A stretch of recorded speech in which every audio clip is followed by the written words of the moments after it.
Ada apa dengan Iran dan Amerika? Kita coba decoding tentang Iran.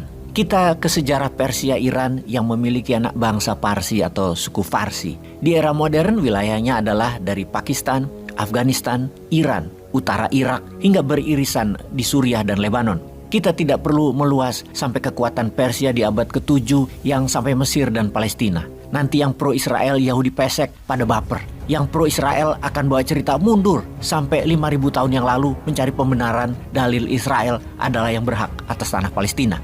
Lalu seberangnya Persia adalah Jazirah Arabia. Jazirah Arabia di semenanjung Arabia mulai dari semenanjung Sinai, Palestina sampai Lebanon Selatan, selatan Irak. Terus memanjang ke selatan, lahan daratannya terpisah Selat Hormuz dengan daratan Persia, terpisah Laut Merah dengan daratan Afrika. Wilayah Jazirah Semenanjung Arabia, daratan utama tersebut menghasilkan 55% cadangan minyak dunia, di mana sejak tahun 1945 wilayah tersebut merupakan hadiah bagi pemenang Perang Dunia Kedua yaitu Amerika dan Inggris. Mereka berdua, Amerika dan Inggris, menggunakan strategi divide et impera, membelah-belah wilayah Arab tersebut untuk disedot minyak bumi dan gas alamnya. Untuk Amerika mengendalikan dunia, maka petrol tadi, minyak tadi, bukan hanya diproduksi oleh mesin-mesin perusahaan Amerika saja, namun kapal tanker, sistem distribusi, tangki refinery, dan penentu harga minyak dunia adalah Amerika yang dengan paksa untuk bertransaksi terhadap minyak atau petrol tadi harus memakai dolar. Itulah mengapa deal transaksi minyak bumi sejak tahun 1971 disebut dengan petrodolar.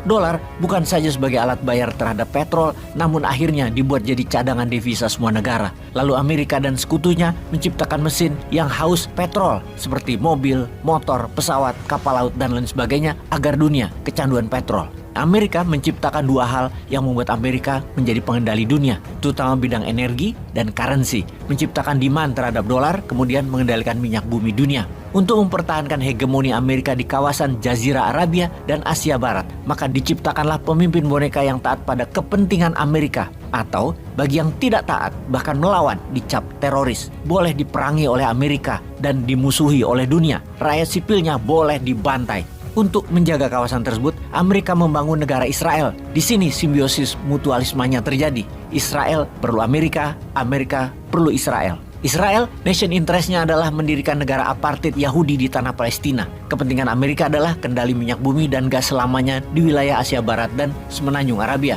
Mesin pembunuh ISIS juga diciptakan untuk kepentingan Amerika dan Israel agar sesama penganut Islam saling bunuh, saling bantai. Ideologi Sunni Syiah dihajar terus perbedaannya oleh ahli agama Barat agar selalu berperang di dalam hal ini Persia versus Arabia. Kemudian ada kebangkitan tiga pemimpin dunia, Putin, Erdogan, dan Xi Jinping, menjadi fenomena baru. Ketiganya berkolaborasi menantang hegemoni Amerika dan Sekutu Barat. Puncaknya dengan membangun BRICS. Ditambah sekarang anggota baru, yaitu masuknya Arab Saudi, Iran, dan Uni Emirat Arab, merubah peta dunia, terutama peta dunia perminyakan. Di sini juga ada pemimpin muda baru di Saudi yang sangat modern dan progresif. MBS baru berusia 38 tahun namun memiliki misi Saudi 2030 yang bukan hanya menggeser menjadikan Saudi negara jasa dan properti, namun membuat Saudi akan menjadi negara yang memiliki kekuatan nuklir. Saudi Arabia akan menjadi negara superpower di tahun 2030. Wilayah Persia, ada Pakistan dan Iran yang punya nuklir. Di Jazirah Arab, ada Saudi Arabia. Apalagi keagresifan MBS, dia berdamai dengan Iran, pemimpin wilayah Persia ini. Amerika kehilangan pegangan. Makanya perang di Israel adalah bagian dari Amerika memberangus lawan politik kawasan. Apa demikian? Apakah akan berhasil? Amerika pernah mencoba menggulingkan Erdogan, namun gagal. Erdogan pernah hampir dikudeta.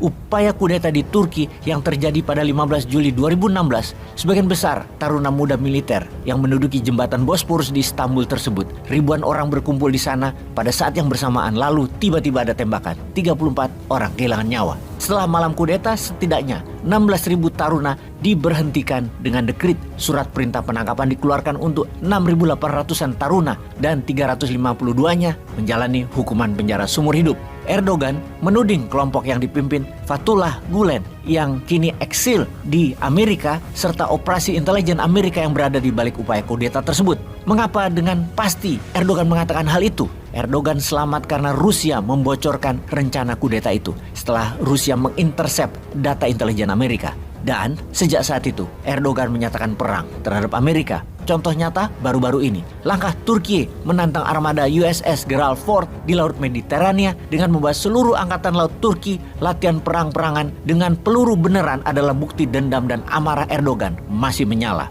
Agaknya Amerika sekarang mendapat tantangan dari banyak negara yang dijajahnya. MBS berani menantang Biden terang-terangan. Ali Khamenei, Iran, terang-terangan menentang Amerika. Dan sekarang Wagner dari Benghazi, Libya sudah bolak-balik mendarat di Suriah seperti dalam gambar ini.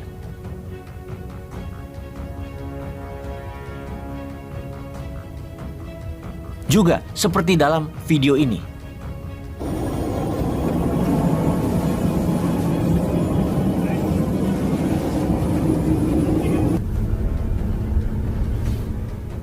Prajurit pasukan khusus Jerman GSG 9 telah tiba di Siprus bersama dengan rekan-rekan dari pasukan khusus Amerika dalam operasi militer dukungan sekutu untuk Israel ke Gaza. Pastinya bukan untuk perdamaian. Sepertinya perang tidak terelakkan.